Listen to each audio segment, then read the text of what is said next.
Gigo. Cleaning the magnesium plate. Today, we are going to look at how to clean the plate. First, press the two buttons on either side to release the housing. After opening, take out the used magnesium alloying. There will be some white satin attached to it. Take a piece of sandpaper and gently but firmly rub the white powder off. You do not have to clean it after every use. If you find the experiment stops working, then you should stop and give the plate a quick clean. After you've cleaned it, it will look like this one here.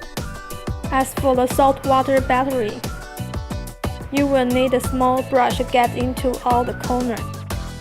Use water and your stiff pressure wash to rub it like this.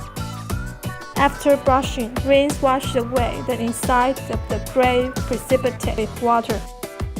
Next, look at the other part. There is a small conductive sheet which connects to the magnesium alloy sheet. If this conductive piece also has a precipitate, we clean that as well. Now, we are all done. We can put everything back together. Align the latches carefully. See here, there is an empty hole, whereas the other has an electrode.